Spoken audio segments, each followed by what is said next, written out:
Hi friends, ಇವತ್ತಿನ ವಿಶೇಷ Jahangir palace, Shah Jahan palace, step well ಹಾಗೂ ಮೃಗನೇನಿಯ ಅರಮನೆಯನ್ನು ಮೇಲ್ಭಾಗದಿಂದ ನೋಡುವ.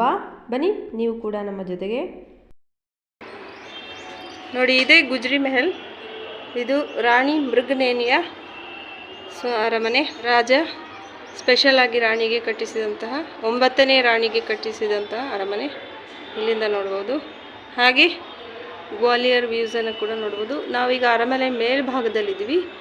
ಅರಮನೆಯ ಕೆಳಭಾಗದಲ್ಲಿ ಗುಜ್ರಿ ಮೆಹಲನ್ನು ನೋಡ್ಬೋದಾಗಿದೆ. ಇದೇ ಜೋಹಾರ್ ಕುಂಡ್.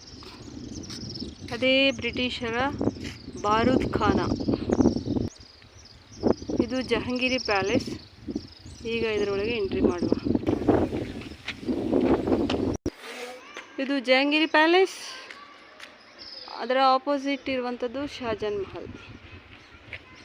ಅದರ ಪಕ್ಕದಲ್ಲೇ ಇರ್ತಕ್ಕಂಥದ್ದು ಶಹಜಾನ್ ಪ್ಯಾಲೇಸ್.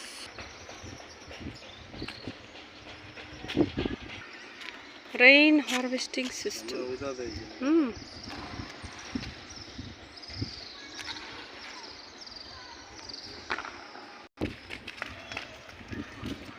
ಜಹಾಂಗೀರ್ ಮೆಹಲಿನ ಒಳಭಾಗಕ್ಕೆ ಹೋಗ್ತಾ ಇದ್ದೀವಿ.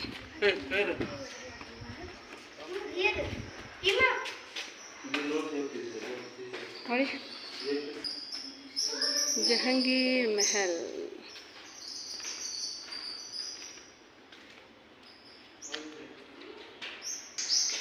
ಹಿಂದೂ ರಾಜರನ್ನು ಬಂದಿ ಮಾಡಿ ಇಲ್ಲಿ ಇರಿಸಲಾಗಿತ್ತು. ಅವರಿಗೆ ಬಂದಿಖಾನೆಯಲ್ಲಿ ಸುಮ್ಮನೆ ಕೂತ್ಕೊಳಿಸಬಾರ್ದು ಅಂತ ಹೇಳಿ ಇಲ್ಲಿ ನೋಡಿ, ಈ ಥರ ಗುಂಡಿ ಇದೆಯಲ್ಲ, ಇಲ್ಲಿ ಅಕ್ಕಿ, ಜೋಳ ಇವುಗಳನ್ನು ಮಿಲ್ ಮಾಡಲಿಕ್ಕೆ, ಕೈಯಿಂದ ರುಬ್ಬಲಿಕ್ಕೆ ಪನಿಷ್ಮೆಂಟನ್ನು ಕೊಡ್ತಾ ಇದ್ರಂತೆ. ಹಾಗಾಗಿ ಇಲ್ಲಿ ರಾಜರಿಗೆ ಆ ಪನಿಷ್ಮೆಂಟ್, ಅಕ್ಕಿಯನ್ನು ರುಬ್ಬುವಂಥ ಪನಿಷ್ಮೆಂಟ್ ಇದೆಯಲ್ಲ, ಅದು ತುಂಬ ಅವಮಾನಕರವಾದ, ಅಂದರೆ ಸೇವಕರು ಕೆಲಸ ಮಾಡಿದಂತಹ ಅವಮಾನಕರವಾದಂತಹ ವಿಷಯ. ಹಾಗಾಗಿ ಇಲ್ಲಿ ಎಲ್ಲ ಕಡೆ ನೋಡ್ಬೋದು ನೋಡಿ ನೀವು. ಒಂದೊಂದು ರಾಜರಿಗೆ ಒಂದೊಂದು ಕಡೆ ಹಾಕಿ ಅವರಿಗೆ ಹಿಟ್ಟನ್ನು ರುಬ್ಬಲಿಕ್ಕೆ ಹಾಕ್ತಾಯಿದ್ರು ಅಂತ ಹೇಳಲಾಗುತ್ತೆ. ರಾಜರಿಗೆ ಬೀಸುಕಲ್ಲಲ್ಲಿ ಕೆಲಸ ಕೊಡುವಂಥದ್ದು ಅವಮಾನದ ವಿಚಾರ, ದೊಡ್ಡ ಪ್ರೆಸ್ಟೀಜ್ ಅಲ್ವಾ ರಾಜರು. ಹಾಗಾಗಿ ಈ ಒಂದು ಪನಿಷ್ಮೆಂಟನ್ನು ಕೊಡಲಾಗಿತ್ತು ಅಂತ ಹೇಳ್ತಾರೆ. ಇದು ಜಹಾಂಗೀರ್ ಉಳಿದುಕೊಂಡಿದ್ದಂತಹ ಕೊಠಡಿ. ಇದು ನೋಡ್ಬೋದು ನೀವು. ತಾಜ್ ಮಹಲಲ್ಲೂ ನೋಡ್ಬೋದು, ಫತೇಪುರ್ ಸಿಕ್ರಿಯಲ್ಲೂ ನೋಡ್ಬೋದು. ಏನಂತ ಗೆಸ್ ಮಾಡಿ? ಜಹಾಂಗೀರಿಗೆ ಪುಸ್ತಕಗಳನ್ನು ಇಡಲಿಕ್ಕೆ ಮಾಡಿದಂತಹ ಲೈಬ್ರರಿ. ಅವನಿಗೆ ಪುಸ್ತಕ ಓದುವಂಥ ಹವ್ಯಾಸ ಇತ್ತು. ಹಾಗಾಗಿ ಅವನ ಕೊಠಡಿಯಲ್ಲಿ ಕೂಡ ಪುಸ್ತಕಗಳನ್ನು ಇಡಲಿಕ್ಕೆ ಈ ರೀತಿ ಲೈಬ್ರರಿಯನ್ನು ಮಾಡಿದ್ದಾರೆ. ಹಾಗೂ ಉಳಿದುಕೊಳ್ಳಲಿಕ್ಕೆ ಕೋಣೆಯನ್ನು ಮಾಡಲಾಗಿದೆ.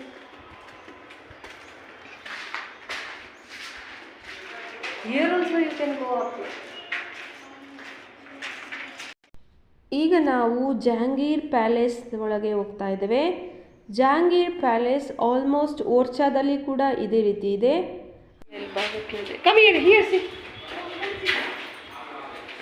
ಮೇಲ್ಭಾಗ ಫಸ್ಟ್ ಫ್ಲೋರಿಗೆ ಬಂದಿದ್ದೀವಿ.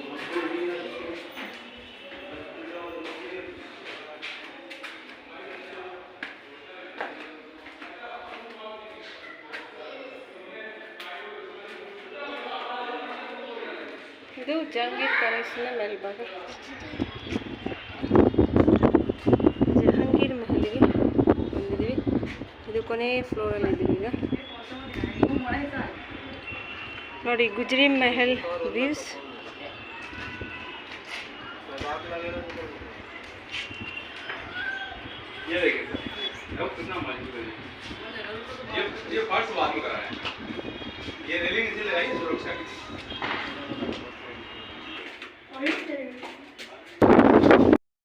ಜಹಾಂಗೀರ್ ಪ್ಯಾಲೇಸ್ನಲ್ಲಿ ಹಲವಾರು ಕಮರೆಗಳನ್ನು, ಕೊಠಡಿಗಳನ್ನು ನಾವು ನೋಡ್ಬೋದಾಗಿದೆ. ಇಲ್ಲಿ ಜಹಾಂಗೀರ್ ಬಂದಾಗ ಉಳಿದುಕೊಳ್ತಿದ್ರು.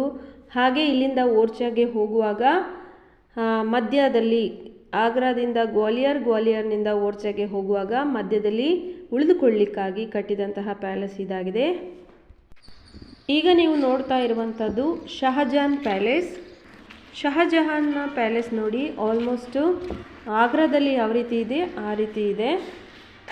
ಡಿಸೈನ್, ಆರ್ಕಿಟೆಕ್ಚರ್, ರೂಮ್ಸ್ ಎಲ್ಲ ಆಲ್ಮೋಸ್ಟ್ ಆಗ್ರಾದಲ್ಲಿ ಹೇಗಿದೆಯೋ ಅದೇ ಥರದಲ್ಲಿದೆ.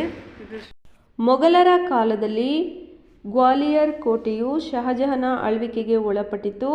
ಅಂತಹ ಸಂದರ್ಭದಲ್ಲಿ ಇಲ್ಲಿ ವಿಶಾಲವಾದ ಜಾಗ ಇದ್ದ ಕಾರಣ ಸೈನಿಕರ ತರಬೇತಿ ಹಾಗೂ ಸೈನಿಕರಿಗೆ ಉಳಿದುಕೊಳ್ಳಲು ಹಾಗೂ ಇಲ್ಲಿ ಟ್ಯಾಕ್ಸನ್ನು ಕಲೆಕ್ಟ್ ಮಾಡಿ ಇಲ್ಲಿಂದ ಆಗ್ರಾಗೆ ಕಳಿಸ್ಕೊಡ್ತಾ ಇದ್ರು ಅಂತ ಹೇಳ್ತಾರೆ.